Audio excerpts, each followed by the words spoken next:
5, 4, 3, 2, 1. And yes. Royal Rumble, Happy New Year's to you. But you already know what that sound is. We ain't talking about the ball dropping. We talking about who's coming out first and who's coming out last. In this case, we saying who's number 1 and the last and only who is number 30. Or 40 in this case. Because as you guys know, it's January. January means only one thing around this time. It's the smell of Royal Rumble season. Royal Rumble season. Close to WrestleMania season because it's the Royal Rumble. Yes, it is. And we're trying to find out who is that lucky winner who's going to face Roman Reigns. You can smell it in the air. You can smell it. You can smell it in the air. You can smell that aroma of the Royal Rumble is cooking. You can smell the matches, the women's, the men's, everything. You smell it. And then right after the Royal Rumble, you already know you smell WrestleMania season. And you smell the tribal chief.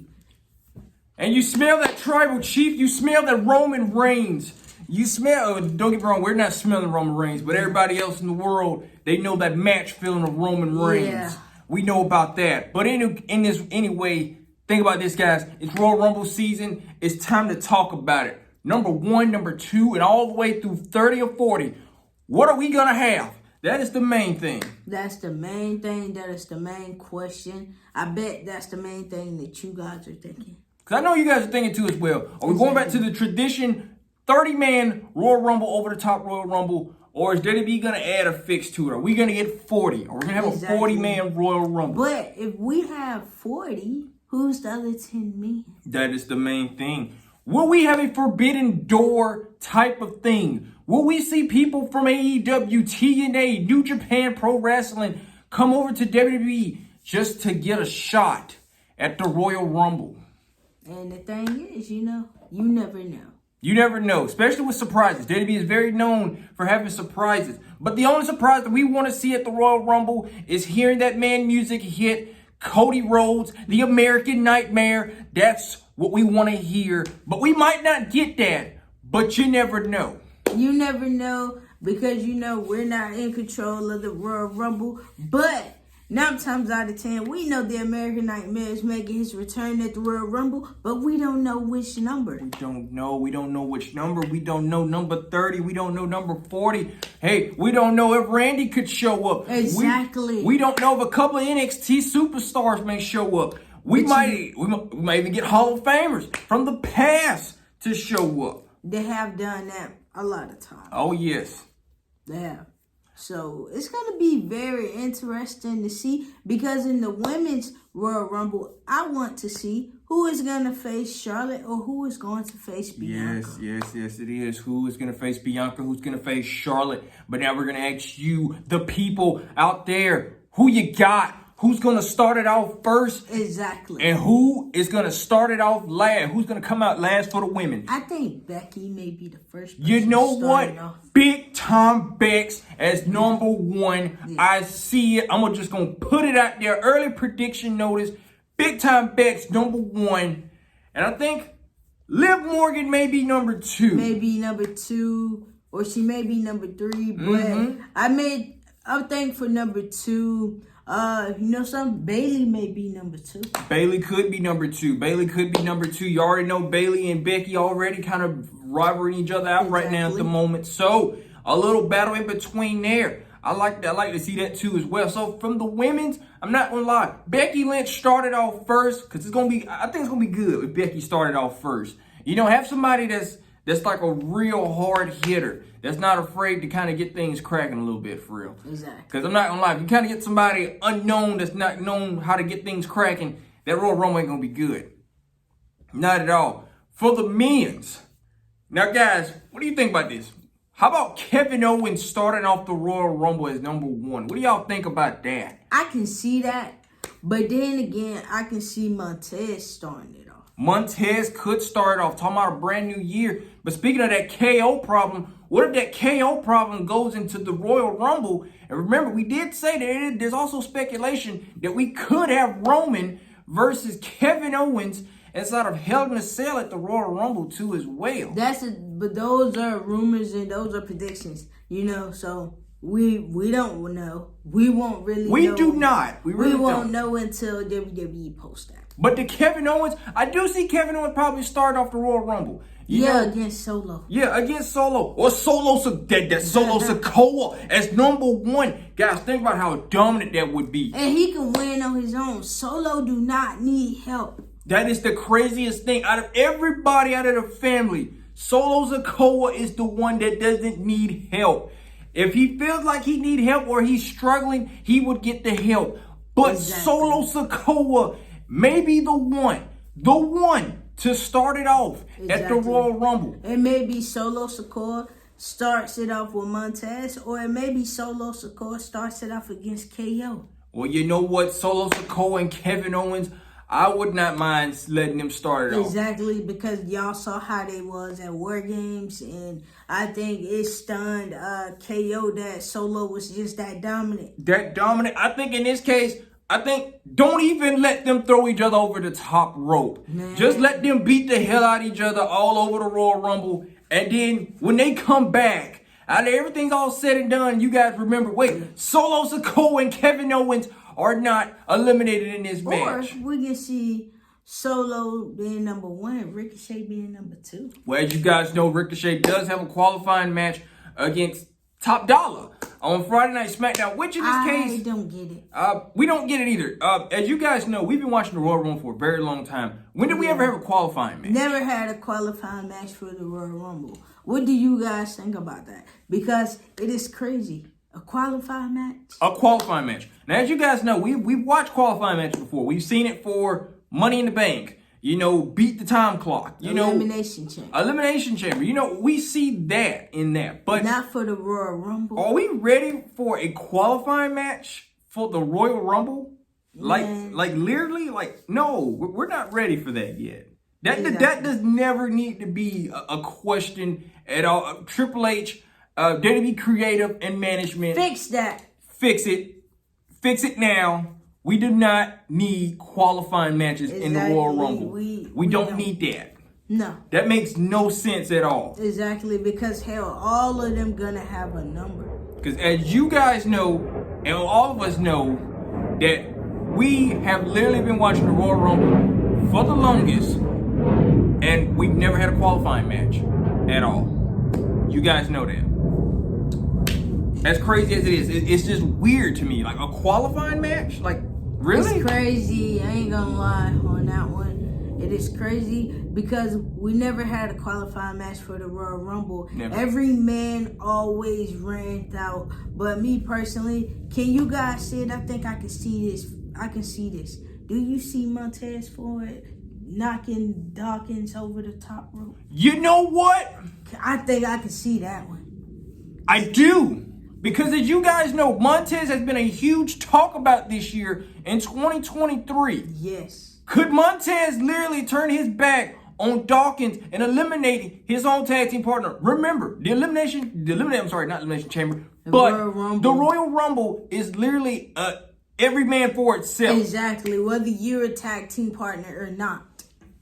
Every man go over the rope. Every man for itself. It doesn't matter if you're a tag team partner, family, blood, sister, friend. It does not matter. You got to go over the rope. You got to go over the rope. If you want the opportunity, if you want to strive and make it in this business, every man, every woman for itself. Literally, there is no friendship at all. But can you also see Randy Orton coming at number 30 and he be the main focus? What if it's in the ending? You have Randy Orton and Cody Rhodes. Them be the last two. You're talking about 2008 all over again. We're talking legacy vibes. As you guys know, Randy Orton and Cody, literally the last two. They got history. The final four. Wait, before we even talk about the final four. Who do we think? Solo Sikoa should be the final four. Yeah. Kevin Owens, Sami Zayn. One more person as well. Add one more person in there too as well. Add one more person in there. What about, What about Roman? Because you know how Brock put his titles on the line at the Royal Rumble, and he was a part of the Royal Rumble. We could see that. We could see that too as well. But I also maybe just put it out there. Maybe it could be Bobby. Bobby Lashley could be the last one. Bobby could be the last one. You guys imagine Bobby Lashley and Solo Sikoa battling it out in the Royal Rumble? I mean, my God. You talking about tearing the house down. Bobby Lashley. That's a match. And I mean, Braun Strowman and Solo. I mean, good God. Drew McIntyre and Solo Sikoa as the final two people in the Royal Rumble. As you guys know, Drew McIntyre is known for winning the Royal Rumble. He's known for that. Yeah. Remember, everybody knows about that. But could Solo Sikoa pull off the upset? But could this be Solo year winning the Royal Rumble and he be the top person to go against Roman Reigns? Which is true. Family. Family, blood, the one that was sent by the elders, the one, literally, if you do not listen to Solo Sikoa theme song, it means he's taking it all. That's what that song means. He's taking it all, everything. That he's the enforcer. He's the enforcer. Like, come on, y'all. Like, literally. But I do actually see Solo Sikoa being in the Royal Rumble. Yeah. Do I see him winning? Hell, anything could happen. Anything could happen. Miracles could happen. But I can tell you something. And it's been very weird. We have never saw Jimmy and Jay in the Royal Rumble. No, we have not. As you guys know, the Usos being in the Royal Rumble is weird. So it's like, it's very weird. It's very weird that we don't have the Usos in the Royal Rumble. It's very weird on that. It's weird. So many tag teams be in the Royal Rumble, but these two. I'm going to be honest with you. You know, we talked about Solo Sikoa. We talked about Randy Orton. And we talked about huge returns in Cody Rhodes. But the main question is, what else returns could we see out of nowhere? Exactly. Like, literally. You know, who has WWE contacted, literally, to return to the Royal Rumble for one night? Because you never know who can return and be like, whoa, they came back? But literally, I'm heartbroken because we won't have Seth in the Royal Rumble. I'm heartbroken because of that. And maybe you guys did not hear about this. Seth also did hurt his knee again. We don't know how serious it is, but we do know we probably won't have Seth in the Royal Rumble. Yeah. Which is going to hurt. Edge could be another huge factor as well, returning. Edge could be the one. You know, he may end up being the one to take out Finn Balor in the Royal Rumble. Oh, yeah. Oh, yeah. That'd be crazy. Him and Dominic as well, taking Priest. And Priest and everything. But like I said, this video is what it's all about. It's about who you got, who's going to win it, who's going to start it. That's what it's all about. Exactly. That is what the Royal Rumble is about. Who is number 1 and who is number 30. Because that is the main thing that be on everyone's mind. Because who the hell finna start off? That'd be crazy. Who the hell finna start off? Who is finna be number 1? Who's finna be number 2? Then, when it get close to 27 through 30, it start to have you wondering who the hell finna be the last. The main question is what women, what men will write their name in sand and go on to face the champions. Literally, that is the main thing. I see Becky winning again. Could we have Becky versus Charlotte? Literally. You know, Becky versus Charlotte, we've seen it a couple times. We've seen it, and they can put on a show. They can put on a show. They can put on a fight. They can put on a war. So, you know, anything else like that, the main question is, who do you have to face the tribal chief Roman Reigns at WrestleMania? But literally. But rumors are already there that Cody Rhodes will be facing the tribal chief. We hear the American Nightmare, Cody Rhodes. We've been hearing a lot of things about Cody Rhodes. We've been hearing that Cody Rhodes could be the one to come back and take over the dynasty and win something he's never won before, which is the Major League Championship, which is the WWE Universal Championship. It doesn't matter what title he wins. At the end of the day, Cody's never held one. Cody's never held it at all. Never. Now, he's held the IC title and stuff like that, tag title. Yep. But so far as a heavyweight championship, no, he has not. And it's going to be very interesting. It's going to be an emotional night. It's going to be a very emotional night. The Royal Rumble is going to be tuned in. It's going to be action-packed. Remember, we're going to be live in San Antonio, Texas on January 28th. You guys are going to be going live with us. We're going to be going live with you throughout that whole entire evening until the night, until that show get ready to come on. Exactly, because we want to see you guys' opinions. We want to see y'all opinion. Who the hell's going to win? And then don't forget about your early prediction video coming up soon as well. Yeah. We're also going to be doing an early prediction for the matches. Who do you think? Who do you have? And who do you think is going to take it all? But I'm telling you, this Royal Rumble, this is nothing to play with. As you guys know, every woman and every man for itself. Man, hey, what if for one night only we see Triple H in the ring? Man, for one night only, that'd be crazy. It would be. But the main question is, does the game actually still has it? And can the game heart rate still go? Exactly. That's another thing, too, because if y'all don't know, y'all know Triple H has some heart problems. And that's the main thing. But like I said, we never know. We never know who's going to win it. We never know who's going to take it. It's too many surprises. I'm just going to put it out there. That Solo Sikoa is that one. That crazy mother Solo Sikoa is that man. The enforcer. I swear. I got my chips. I got my chips in the dip on Solo winning the Royal Rumble. The chips in the dip and everything. Because Solo Sikoa is going to have to be that one. I mean, guys, I'm gonna be honest with you. If you just look at the man, look at him. He's dynasty. He's golden ready. I don't know why WWE haven't gave this man the championship yet, because he's hungry and he's ready. He's here to take it all. That's what the theme song says, man. He's here to take it all. Solo Sikoa will start it off first, and I see Solo Sikoa winning it at the Royal Rumble. Exactly. All the way. And it may shock the Tribal Chief at the end of the day. It won't be the first time we have saw family versus family with these two. It's really not. But y'all stay tuned, man. This is just a quick video right here, giving you a little taste of the Royal Rumble, letting you guys know who we got. But we want to know, who do you have? And that's going to be pretty soon. But y'all take it easy. Y'all have a good one.